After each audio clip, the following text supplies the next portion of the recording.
ഇന്ന് ഞാൻ എടുക്കാൻ പോകുന്നത് എൻഡമീബ ഹിസ്റ്റോളിറ്റിക്കയെ കുറിച്ചാണ്. ഇതൊരു പാരസൈറ്റാണ്. അപ്പോൾ പാരസൈറ്റ് എന്താണെന്നുള്ളത് നമുക്ക് നോക്കാം. പാരസൈറ്റ് എന്ന് പറഞ്ഞാൽ ഒരു ഓർഗാനിസം തന്നെയാണ്. പക്ഷേ അതെന്താ ചെയ്യുന്നതെന്ന് വെച്ചാൽ which depends on another organism. അത് മറ്റ് ഓർഗാനിസത്തിനെ ഡിപ്പെൻഡ് ചെയ്ത് ജീവിക്കുന്നു. പക്ഷേ ഒരേ സ്പീഷീസ് അല്ല, ഡിഫറെൻറ്റ് സ്പീഷീസിലുള്ള മറ്റ് ഓർഗാനിസത്തിനെ ഡിപ്പെൻഡ് ചെയ്ത് ജീവിക്കുന്ന ജീവികളെയാണ് പാരസൈറ്റ്സ് എന്ന് പറയുന്നത്.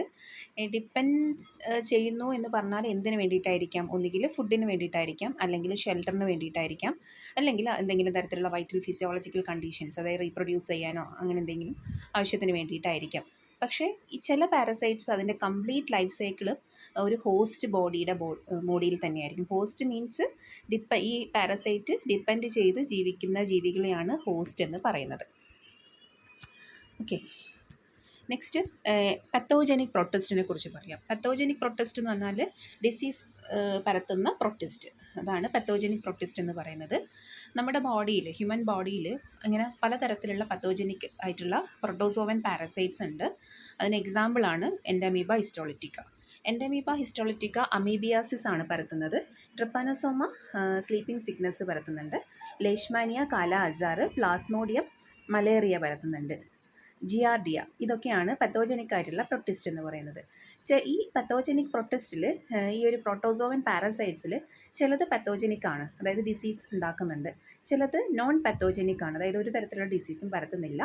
ചിലത് മൈൽഡ്ലി പത്തോജനിക് ആണ്, പക്ഷേ അവരെന്ത് ചെയ്യുന്നുണ്ട്, സീരിയസ് ആയിട്ട് ഹ്യൂമൻ ബീയിങ്സിനെ ഇൻഫെക്റ്റ് ചെയ്യുന്നുണ്ട്, പക്ഷേ ഒരു തരത്തിലുള്ള ഡിസീസും ഉണ്ടാക്കുന്നില്ല. ഇനി നമുക്ക് നമ്മുടെ ടോപ്പിക്കിലേക്ക് കടക്കാം. Entamoeba histolytica. ഇതിൻ്റെ ക്ലാസിഫിക്കേഷൻ പറയുകയാണെങ്കിൽ kingdom Protista, sub kingdom Protozoa, phylum Sarcomastigophora, sub phylum Sarcodina, class Lobosea, sub class Amoebia, order Amoebida, sub order Tubulina, genus Entamoeba, species histolytica. ഇനി എന്താണ് ഈ എൻഡമീബ ഹിസ്റ്റോളിറ്റിക്ക എന്നുള്ളത് നമുക്ക് നോക്കാം. ഇതൊരു പാരസൈറ്റാണ്. ഇതിന് പോപ്പുലറായിട്ട് നമ്മൾ കോമൺ ആയിട്ട് വിളിക്കുന്ന പേര് ഡിസെൻട്രി അമീബ എന്നാണ്. അതായത് ഡിസെൻട്രി ആണ് ഉണ്ടാക്കുന്നത്. ഇതിൻ്റെ കോസേറ്റീവ് ഏജൻറ്റ് എന്ന് പറഞ്ഞാൽ ഇൻഡസ്റ്റൈനൽ അമീബിയാസിസ് ആണ് ഇത് പരത്തുന്ന ഡിസീസ് എന്ന് പറയുന്നത്. ഹ്യൂമൻ ബീയിങ്സിലാണ് ഈ ഒരു ഇൻഡസ്റ്റൈനൽ അമീബിയാസിസ് ഉണ്ടാക്കുന്നത്. ഇതൊരു എൻഡോ പാരസൈറ്റ് ആണ്, അതായത് ശരീരത്തിൻ്റെ ഉള്ളിലാണ് കാണുന്നത്. എവിടെയാണ് കാണുന്നത് ഈ എൻഡോ പാരസൈറ്റ്? ഇൻഡസ്റ്റൈനിൽ തന്നെ, ല്യൂമണിൽ, ക്യാവിറ്റികളിൽ, അതേപോലെ മ്യൂക്കസ് മെംബ്രെയിനിലും സബ് മ്യൂക്കോസൽ ലെയർ, അതായത് ലാർജ് ഇൻഡസ്റ്റൈനിലെ സബ് മ്യൂക്കോസൽ ലെയറിലൊക്കെയാണ്, വോളുകളിലൊക്കെയാണ് ഇത് കാണുന്നത്. ചില സമയത്ത് ഈ ഒരു എൻഡമീബ ഹിസ്റ്റോളിറ്റിക്ക പെനിട്രേറ്റ് ചെയ്ത്, ഇത് ഉള്ളിലേക്ക് തള്ളിക്കടന്ന് ബ്ലഡ് വെസൽസിൽ എത്തുന്നുണ്ട്. ബ്ലഡ് വെസൽസിലൂടെ ബ്ലഡ് സ്ട്രീമിലും അതോടൊപ്പം തന്നെ liver, spleen, kidney, brain, skin ഇവിടങ്ങളിലെല്ലാം ഇതെന്ത് ചെയ്യുന്നുണ്ട്, ഒരു അബ്സിഷൻ അല്ലെങ്കിൽ ഒരു അൾസറേഷൻ, ഒരു ചെറിയൊരു ഇൻസിഷൻ ഉണ്ടാക്കുന്നുണ്ട്. ദെൻ ഇതൊരു കാണാൻ എന്ന് പറഞ്ഞാൽ നമ്മൾ നേക്കഡ് ഐയിൽ കാണാൻ പറ്റില്ല, നമുക്ക് കണ്ണുകൊണ്ട് കാണാൻ പറ്റില്ല. ഇത് മൈക്രോസ്കോപ്പിക് ആയിട്ടാണ് നമുക്ക് കാണാൻ പറ്റുക. സ്മോൾ മൈക്രോസ്കോപ്പിക് എൻഡോ പാരസൈറ്റ് ആണ്, മാനിൻ്റെ ബോഡിയിലാണ് കാണുന്നത്. മെയിനായിട്ട് upper part of the large intestine, അതായത് കോളനിൽ.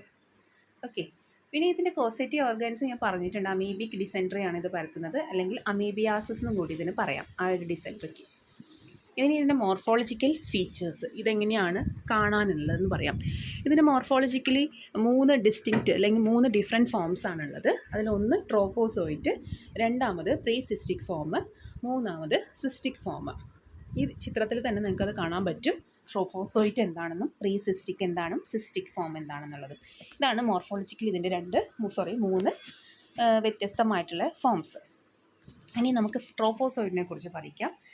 ട്രോഫോസോയിറ്റ് എന്ന് പറഞ്ഞാൽ ഫുള്ളി മെച്യൂർഡ് ആയിട്ടുള്ള എന്നാൽ ഫീഡിങ് കപ്പാസിറ്റി ഉള്ള ഒരു ഗ്രോയിങ് വെജിറ്റേറ്റീവ് ഫോമിനെയാണ് എൻഡമീബ ഹിസ്റ്റോളിറ്റിക്കയുടെ ഒരു ഗ്രോയിങ് വെജിറ്റേറ്റീവ് ഫോമിനെയാണ് ട്രോഫോസോയിറ്റ് എന്ന് പറയുന്നത്. ഇതെവിടെ കാണുന്നതെന്ന് വെച്ചാൽ ഈ ട്രോഫോസോയിറ്റ് ഫോം കാണുന്നത് ഞാൻ നേരത്തെ പറഞ്ഞ പോലെ തന്നെ ലാർജ് ഇൻറ്റസ്റ്റൈനിലെ മ്യൂക്കോസൽ ലെയറിൽ അല്ലെങ്കിൽ വോളുകളിലാണ് കാണുന്നത്, അല്ലെങ്കിൽ ഇൻറ്റസ്റ്റൈനൽ ല്യൂമൻ ക്യാവിറ്റികളിലാണ് കാണുന്നത്. ഇതിന് ഈ ട്രോഫോസോയിറ്റിന് 2 ഇൻ്റർചേഞ്ചബിൾ ഫോംസും കൂടിയുണ്ട്. അതിലൊരു ഫോമിന് പറയുന്ന പേരാണ് മാഗ്ന ഫോമും, രണ്ടാമത്തെ ഫോം ഈട്ട ഫോമുമാണ്. അപ്പം 3 മോർഫോളജിക്കൽ ഫോംസ് ഏതാണ്? Trophozoite, cystic form, cystic form. ഇതിൽ ട്രോഫോസോയിറ്റ് ആണെങ്കിൽ അതിന് 2 ഇൻ്റർചേഞ്ചബിൾ ആയിട്ടുള്ള ഫോംസ് ഉണ്ട്, മാഗ്ന ഫോമും മിനുട്ട ഫോമും. ഓക്കെ, ഇനി അടുത്തത് ഈ മാഗ്ന ഫോം, ഈ ട്രോഫോസോയിറ്റ് എങ്ങനെയാണ് കാണുന്നതെന്ന് പറയാം. ഇറഗുലർ ആയിട്ടുള്ളൊരു ഷേപ്പാണ്, കാണാൻ കുറച്ച് സൈസ് കൂടുതലായിരിക്കും. പക്ഷേ ഇതിന് എന്താണ്, പ്ലാസ്മ മെംബ്രെയിൻ ഒന്നും ഇതിൻ്റെ ബോഡിയിലില്ല. പക്ഷേ സൈറ്റോപ്ലാസം ഉണ്ട്. സൈറ്റോപ്ലാസം 2 റീജിയൻ ഉണ്ട്, എക്ടോപ്ലാസം ഉണ്ട്, എൻഡോപ്ലാസം ഉണ്ട്. അതായത് ഔട്ടർ എക്ടോപ്ലാസം എന്നും ഇന്നർ എൻഡോപ്ലാസം എന്നുമാണ് പറയുന്നത്. ഈ എൻഡോപ്ലാസത്തിൻ്റെ പ്രത്യേകത എന്താണെന്ന് വെച്ചാൽ എൻഡോപ്ലാസത്തിലാണ്, സൈറ്റോപ്ലാസത്തിൻ്റെ ഇന്നർ റീജിയനിലാണ് ഒരു സിംഗിൾ ന്യൂക്ലിയസ് കാണുന്നുണ്ട്, കുറേ ഫുഡ് വാക്യൂൾസ് കാണുന്നുണ്ട്, അതോടൊപ്പം തന്നെ കുറേ ഗ്രാന്യൂൾസുകൾ കാണുന്നുണ്ട്. ഈ ഒരു ട്രോഫോസോയിറ്റിൽ മൈറ്റോകോൺട്രിയ ആബ്സെൻ്റ് ആണ്. ഇനി ഇതാണ് ട്രോഫോസോയിറ്റ്. ഈ ട്രോഫോസോയിറ്റിൽ മാഗ്നേ ഉണ്ട്, മിനുറ്റേ ഉണ്ട് എന്ന് പറഞ്ഞിട്ടുണ്ടായിരുന്നു. ഈ മാഗ്ന ഫോമിൻ്റെ പ്രത്യേകത എന്താണെന്ന് വെച്ചാൽ മാഗ്ന ഫോംസിൽ ഫുഡ് വാക്യൂൾസ് ഉണ്ടാവും. പക്ഷേ ഈ ഫുഡ് വാക്യൂൾസ് നിങ്ങൾ ചിത്രത്തിൽ നോക്കിയാൽ മനസ്സിലാവും, ഈ ഫുഡ് വാക്യൂൾസിൻ്റെ ഉള്ളിൽ ഇപ്പം മാഗ്ന ഫോമിൽ ഫുഡ് വാക്യൂൾസ് ഉണ്ട്. ഫുഡ് വാക്യൂൾസിൻ്റെ ഉള്ളിൽ എന്തുണ്ട്, എറിത്രോസൈറ്റ്സ്, അതായത് ഹ്യൂമൻ RBCs ഉണ്ട് ഇൻജസ്റ്റഡ് ആയിട്ടുള്ള റീജിയയിൽ. കുറേ ടിഷ്യൂ ഡെബ്രിസും ബാക്ടീരിയയും ഡൈജസ്റ്റീവ് എൻസൈംസ് ഒക്കെ ഉണ്ട്. കാരണം എന്താണെന്ന് വെച്ചാൽ ഇത് നോക്കിയിട്ടാണ് ഈ ഒരു എറിത്രോസൈറ്റ്സിൻ്റെ കണ്ടൻറ്റ്, അതേപോലെ ടിഷ്യൂ ഡെബ്രിസിറ്റിൻ്റെ കണ്ടൻറ്റ് ഫുഡ് വാക്യൂൾസിൽ ഉള്ളപ്പോഴാണ് നമുക്ക് മനസ്സിലാക്കാൻ പറ്റുന്നത് ഇത് എന്താണ് എൻഡമീബ ഹിസ്റ്റോളിറ്റിക്ക ആണെന്നുള്ളത്. ഇതൊരു ഹ്യൂമൻ ബോഡിയിൽ ഇൻഫെക്റ്റ് ചെയ്തിട്ടുണ്ട് എന്നുള്ളത് നമുക്കിത് കണ്ടിട്ടാണ് മനസ്സിലാക്കാൻ പറ്റുക. പിന്നെ ഇതെന്ന് പറഞ്ഞാൽ ഈ ഒരു പാരസൈറ്റ് ഹ്യൂമൻ ടിഷ്യൂസിനെ ഫീഡ് ചെയ്തിട്ടുണ്ടെന്നും കൂടി നമുക്ക് ഈ ഒരു ഫുഡ് വാക്യൂൾസ് നോക്കിക്കഴിഞ്ഞാൽ മനസ്സിലാവും. ഈ ഒരു കണ്ടീഷൻ കാണുന്നത് മാഗ്ന ഫോമിലാണ്. പക്ഷേ പ്രീസിസ്റ്റിക് ഫോമിലും സിസ്റ്റിക് ഫോമിലും ഫുഡ് വാക്യൂൾസ് ആബ്സെൻ്റ് ആണ്. ഓക്കെ, മാഗ്ന ഫോമിൽ മാത്രമേ ഉള്ളൂ ഫുഡ് വാക്യൂൾസ് ഉള്ളൂ. ഇനി പ്രീസിസ്റ്റിക് ഫോമിനെ കുറിച്ച് പറയുവാണെങ്കിൽ ഇത് അതായത് മാഗ്ന ഫോം കഴിഞ്ഞ അടുത്ത ട്രാൻസിറ്ററി സ്റ്റേജിനെയാണ് പ്രീസിസ്റ്റിക് ഫോം എന്ന് പറയുന്നത്. ട്രോഫോസോയിറ്റിൻ്റെയും സിസ്റ്റിക് ഫോമിൻ്റെയും ഇൻ്റർമീഡിയറ്റ് ആയിട്ട് കാണുന്ന ഫോമാണ്. എന്താണ്, വളരെ ചെറിയ സൈസാണ് കാണാൻ, റൗണ്ട് ഷേപ്പോ അല്ലെങ്കിൽ ഓവൽ ഷേപ്പായിരിക്കും ഇതിന്. ലാർജ് ന്യൂക്ലിയസ് ഉണ്ട്.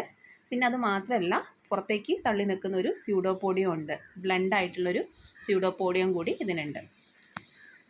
ദെൻ ഇവിടെ എന്തില്ല, ഫുഡ് വാക്യൂൾസും ഇൻജസ്റ്റഡ് RBCസും ഉള്ള ഫുഡ് വാക്യൂൾസൊക്കെ ആബ്സെൻ്റ് ആണ് ഈ പ്രീസിസ്റ്റിക് ഫോമിൽ. ഇനി അടുത്തത് ലാസ്റ്റ് ഫോമാണ് സിസ്റ്റിക് ഫോം.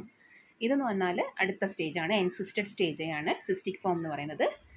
ഇതിൽ എന്താണ് പ്രത്യേകത എന്ന് വെച്ചാൽ എൻഡോപ്ലാസത്തിൽ എന്തുണ്ട്, ഗ്ലൈക്കോജൻ നിറഞ്ഞിരിക്കുന്ന ഗ്ലൈക്കോജൻ വാക്യൂൾസ് പ്രസൻ്റ് ആണ്. പിന്നെ ഇത് മെച്യൂർ ആവുന്നതിനനുസരിച്ച്, അതായത് എൻഡമീബ ഹിസ്റ്റോളിറ്റിക്ക ആവുന്നതിനനുസരിച്ചിട്ട് ഇതെന്താവും, ഇതിലുള്ള ഗ്ലൈക്കോജൻ ഡിസപ്പിയർ ആയി പോവുകയാണ് ചെയ്യുന്നത്. ഓക്കെ, ഇനി ഇതിൻ്റെ ലൈഫ് സൈക്കിളിനെ കുറിച്ച് നമുക്ക് നോക്കാം. ഈ മെയിനായിട്ട് ഇതിൻ്റെ എൻറ്റയർ ലൈഫ് സൈക്കിൾ കംപ്ലീറ്റ് ചെയ്യുന്നത് ഒരൊറ്റ ഹോസ്റ്റ് സ്പീഷീസിൻ്റെ ബോഡിയിലാണ്. അതിനെയാണ് മാനാണത്. പിന്നെ ഇൻ്റർമീഡിയറ്റ് ആയിട്ട് ഇതിന് ഹോസ്റ്റുകളൊന്നും തന്നെ, ഒരു കാരിയർ ഹോസ്റ്റ് ഒന്നും തന്നെ ഇല്ല. ഈ ലൈഫ് സൈക്കിൾ 5 മെയിൻ സ്റ്റേജസിൽ വെച്ചിട്ടാണ് ലൈഫ് സൈക്കിൾ കംപ്ലീറ്റ് ആവുന്നത്. ഒന്ന് minuta stage, magna stage, precystic stage, encysted stage, metacystic stage. ഈ 5 സ്റ്റേജുകൾ ഉൾപ്പെടുന്നതാണ് എൻഡമീബ ഹിസ്റ്റോളിറ്റിക്കയുടെ ലൈഫ് സൈക്കിൾ എന്ന് പറയുന്നത്. ഇനി നമുക്ക് മിനുട്ട സ്റ്റേജിനെ കുറിച്ച് പറയാം. മാഗ്ന ഞാൻ പറഞ്ഞു, ഫുഡ് വാക്യൂൾസ് ഉണ്ട്. ഈ മിനുട്ട സ്റ്റേജും കാണുന്നത് ഇൻറ്റസ്റ്റൈനൽ ല്യൂമണിലാണ്, വിറുലൻ്റ് ആണ്. ഇൻറ്റസ്റ്റൈനൽ വോളിനെയാണ് ഇത് പോയിട്ട് അറ്റാക്ക് ചെയ്യുക, എന്നിട്ട് മാഗ്ന ഫോമായിട്ട് മാറുകയാണ് ചെയ്യുന്നത്. ഇതാണ് ഇതിൻ്റെ ലൈഫ് സൈക്കിൾ. ഓക്കെ, അടുത്തത് ഡീറ്റെയിൽ ആയിട്ട് നമുക്ക് അടുത്ത ക്ലാസ്സിൽ നോക്കാം.